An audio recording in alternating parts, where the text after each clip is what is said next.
wrote this song to this track, and the original track had more of it was a hip hop track. So we were kind of like, we just done what we was asked to do it, right? Write a rap, wrote a rap.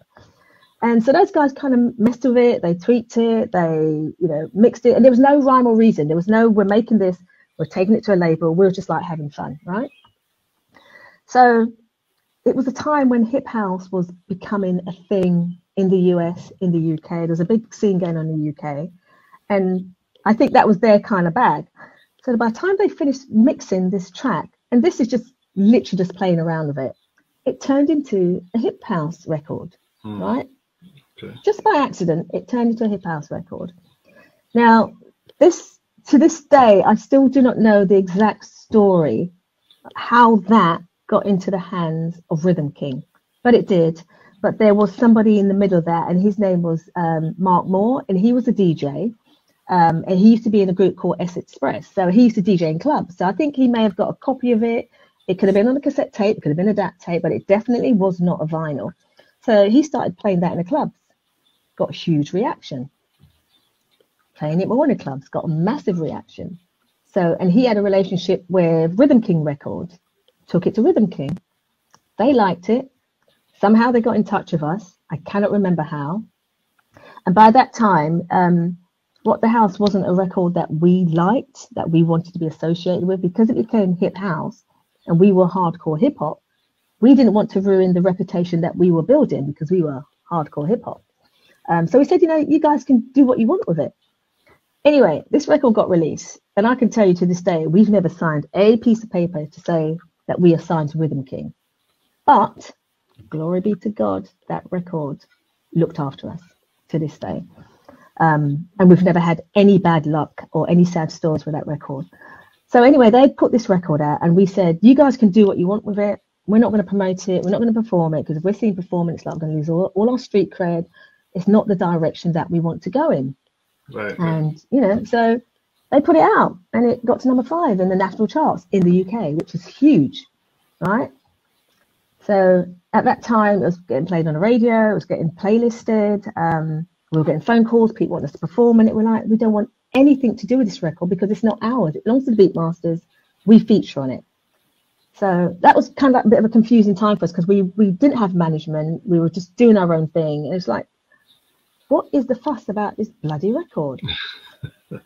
So I think during that period, we were doing like local shows anyway. And the woman that eventually became our manager, she used to work at this venue called the Town and Country Club and the Shore Theatre. Now, she was putting on a show where she was bringing Bambata over, Lisa Lee, Ike C, Brim, the graffiti artist. It was like a hip hop show. So this woman was looking for us to perform at this show, right? And she found us in a club on a night that Run DMC were playing, ironically. So obviously people were looking for us based on this record that had gone out, which we hated, and whatever. So we thought this record would go away, but obviously it didn't. And then it got to a point where this record was going to be released in the US.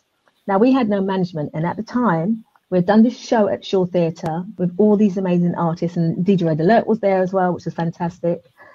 We needed a manager, and we said to this woman, her name was Jean Davenport, it's like, we want you to manage us. She's never managed a band before. She's never had anything to do with looking after art. She booked artists. So eventually this woman and her sister-in-law ended up managing us, and they were able to go in and speak on our behalf, right? Because that record went to number 5. All of a sudden, all the record labels were calling us, all the publishing companies were calling us, and we didn't understand business.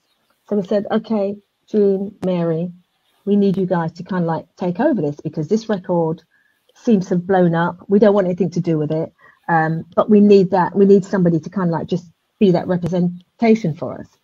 So anyway, we had all these meetings with all these record labels, and like I said, we never signed a recording contract with Rhythm King Records. But luckily, somehow, to this day, our publishing, anything to do with that record, we still get paid from it. So somebody put in some kind of paperwork. So like I said, we never had any sad stories, and we've all heard sad stories of people making records getting ripped off, and it's like it was just a very strange relationship with us. With Rhythm King, we put out 2 records with them, Rock the House and Females. We even went on tour with Schoolie D, a few other like UK acts that they had on their label, and we just went with it. We just went with the flow. It's like we were doing hip hop as far as we're concerned, doing shows, getting paid.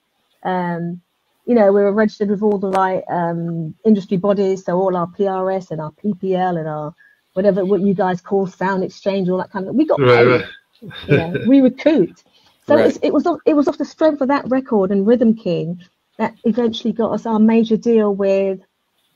It was London Records in the UK, which was Polygram worldwide. Okay. So that's how that kind of happened. And you know, our story. I wish we had documented it like, you know, moment by moment, because there's so many things that happen in between that, so many journeys, so many experiences, whether it was, you know, doing gigs with different artists in the US and, you know, collaborating and just being a part of a wider UK hip hop scene. But yeah, our relationship with Rhythm King was very interesting, but we're very thankful for it. Definitely very thankful, because we never got ripped off. Right.